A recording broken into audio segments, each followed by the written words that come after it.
Hey everyone, I hope you're doing well and staying safe during this time. If you're new here, welcome to the channel. Like I said, thank you so much for checking me out. If you haven't done so, please make sure to hit that subscribe button just right below the video. Cool, thank you so much. I really do appreciate it. And if you're returning, welcome back. Thanks again for your support. I truly do appreciate having you here. I got blocked by Jim Rickards, who's the ultimate gold bug. I got blocked by him yesterday, and I don't understand why, because I'm his biggest fan. Jim Rickards, who I think is one of the smartest guys in finance, blocked me because I showed a clip of his ICE 9 video yesterday, and then I guess I'm assuming he didn't want that to be shown. I don't know. So if Jim Rickards is listening, please unblock me. I was not trying to, in fact, all I did was talk about how smart you were in the video. But I did, this is the clip of the video that I wanted to show you that I didn't show you yesterday. It's at about the 6:30 mark. This is the video, I guess, I'm assuming offended him that I showed it. He gave me a nice gift when we parted ways, a blue Swedish vase. I keep it in my writing studio at my home in Connecticut. But my point is I came away from all three meetings convinced of one thing. When the next crisis hits, the elites are planning to freeze the financial system, and they'll replace it with a new system, one not based on the US dollar. When that happens, we'll wake up to a very strange and disturbing new reality. And for our viewers that are watching today, what might their reality look like that morning? How does this manifest? First, they're going to bed knowing that a massive financial crisis was underway. But when they wake up, they'll find it has worsened and the contagion has spread worldwide. When they go to withdraw money, their ATM will say, closed temporarily. When they go to sell stocks, their account will say, transaction not available. When they go to their local business, that business will only accept cash if it's open. As citizens realize they're being barred from their money, riots will erupt. It's going to get really bad really quickly. How would such a freeze actually work? And wouldn't it be highly illegal? Well, it wouldn't be illegal. Okay, I just wanted you to see that part. And then I want to show you this because somebody replied. This person, who I don't follow, now I do. They replied with something I showed years ago, maybe 1 or 2 years ago on this channel. There was a lot of people showing this. And this is Jim Rickards, and he's at this little round table, and I'll show you where it is here in a second. Let me do the refresh button because I want you to hear this clip of Jim Rickards. Gold on a pallet, fly it in a plane to the other guy, and he puts it in his boat, end of story.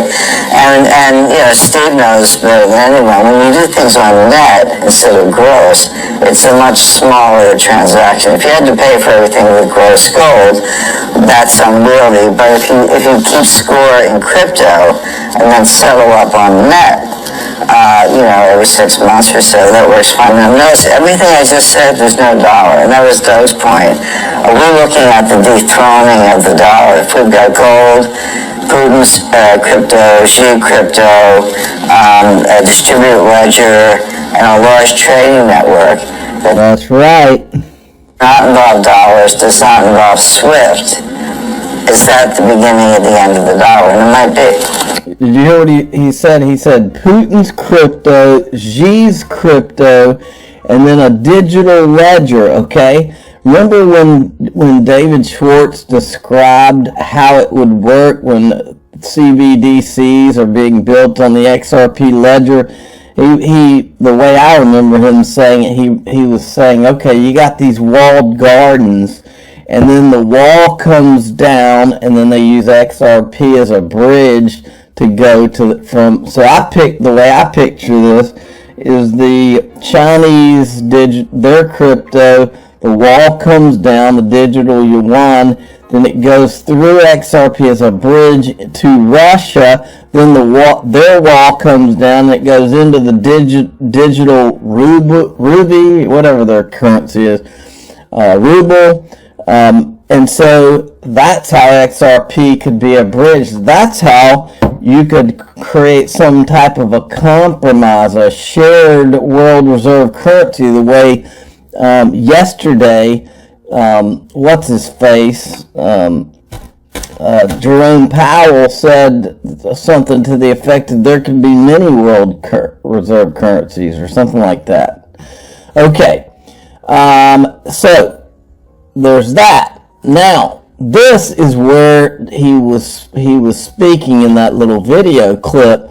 So it's the Modern Wall Street Roundtable live at Delmonico's featuring Jim Rickards. So I went and found another clip from that same exchange. This is from September 20th, 2018.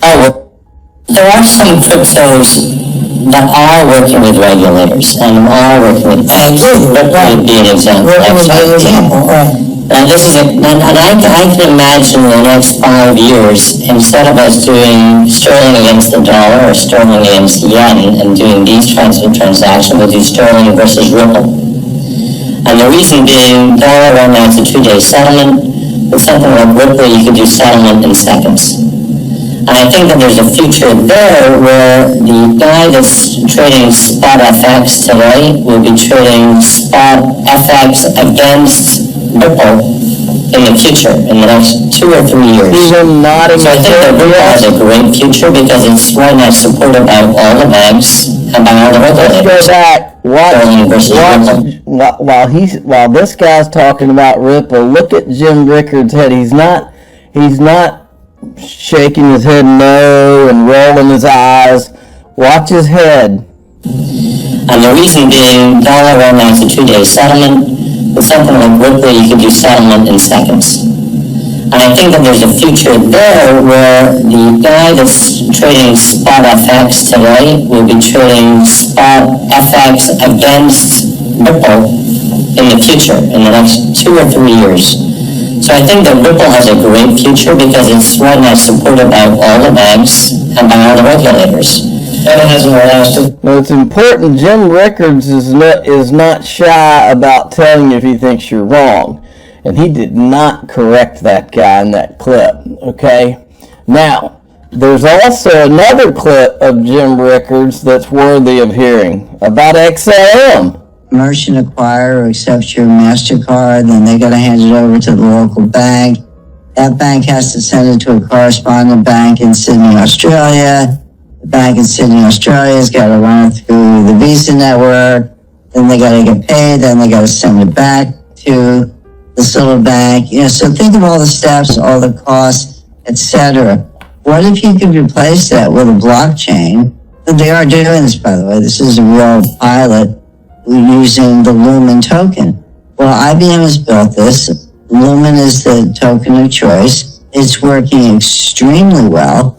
This value is moving around without going through this clunky central bank network and correspondent bank network that I just described. It's cheaper. That means, people can either lower prices or offer more services. And it's also big on remittances. A lot of So he's aware of both Ripple and XLM. And then there's this. Rob Licker sent me this. Apparently Gary Gensler was on with Jon Stewart, okay? I watched the whole thing. This clip is the best, and I think Stefan Huber he pointed out my first thought when I watched this clip. Let's play the clip and then I'll tell you. To litigate. This agency has to be willing to go into court and, take some losses from time to time.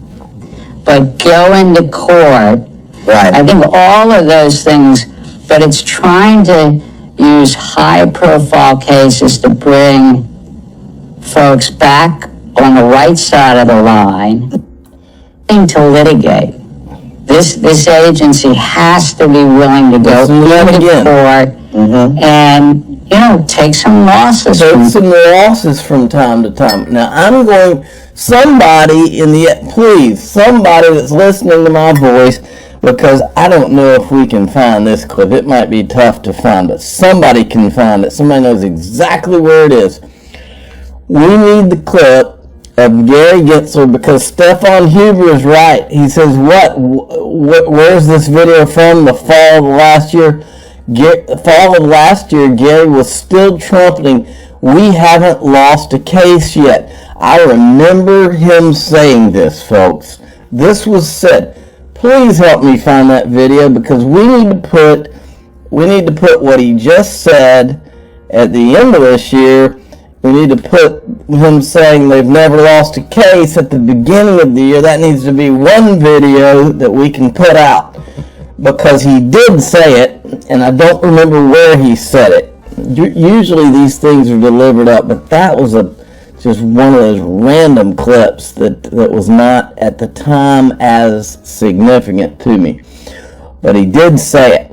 We need that, because why would he be saying now that sometimes they're going to lose these cases when he was bragging about how they had never lost last year? So let's find that. Somebody help me out. Now, I did a whistleblower alert on this video, and here's why. Watch what he said. At the beginning, you're going to see something else he said in that interview and what I tacked on. Limit on the amount that a person could invest in Ethereum.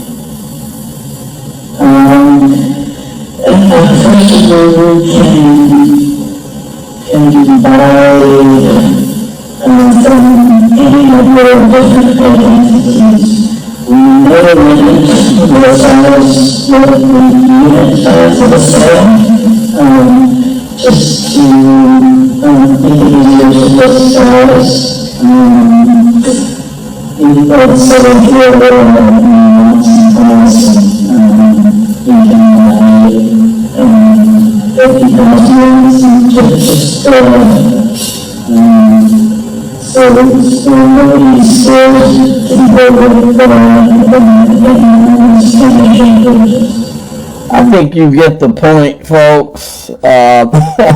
So I did a whistleblower alert, copied John Stewart, copied Chuck Grassley in, because he was mentioned by Gary Gensler there. And then, of course, there's this. And remember, it's not just disguised whales.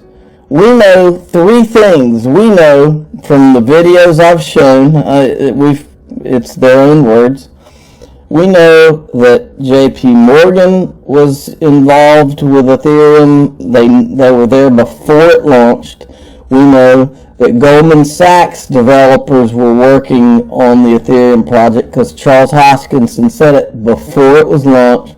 And we know that Andreessen Horowitz was there. They were meeting with Andreessen Horowitz before it was launched. Okay? We've got the video. We've seen it. Okay? We know that. And the other thing we know is that Ethereum has never been audited. They've never looked at who bought during that pre-sale, that ICO. Nobody knows. Under a commercial agreement, we will be supporting JP Morgan's Interbank Information Network, the IIN, and JPM Coin Network. So we will be bringing a much more comprehensive enterprise Ethereum solution to not just JP Morgan and the hundreds of financial institutions on their networks, but the additional hundreds of institutions around the world that make use of enterprise Ethereum and that are increasingly starting to make use of public mainnet Ethereum. Ooh, so there's two things there for me. Obviously, as you've hinted, the network of payment technology that JP Morgan had already created that you're, I assume, going to help develop. But I think there will be people watching this going, hang on a second, is this a traditional bank like JP Morgan perhaps stepping away from crypto, stepping away from blockchain technology and handing it over to one of the experts? Is that this? Or are they as dedicated as ever? Well, it's not my role to speak directly for JP Morgan, but I can confirm that this step indicates that JP Morgan is doubling down on the Ethereum technology. Okay. They are their blockchain and Ethereum focused team. They're growing it in the direction of building applications on the. Yes, and that would be the same Julia Chatterley who had Brad Garlinghouse on her show all the time up until this SEC versus Ripple debacle started to unfold. Once it's the Ethereum free pass became an issue, she's never covered it since. We've kicked, screamed, begged, and everything, and she won't cover it. And so you have to wonder what's going on over there. Now, Stefan Huber. Holy listen, Ethereum is a matter of U.S. national security. The Ethereum Foundation has entered a long-standing partnership with the Russian government and Russian banks to press ahead with a digital forward agenda under the orders of Russian President Vladimir Putin. And this is a whole article. He's even got the highlights in here of when this deal was signed. Then there's this. Remember, none of the Ethereum people, none of it has ever been audited. And here's Vitalik Buterin. You know, since one of the tactics used by the SEC when they sued Brad Garlinghouse and Ripple, well, the first thing they wanted to do is they tried to highlight, Brad Garlinghouse dumped his share, his XRP, while he was saying that he was long XRP and all this. Well, listen to Vitalik Buterin. Listen to what he did. But you didn't short it, did you? So, I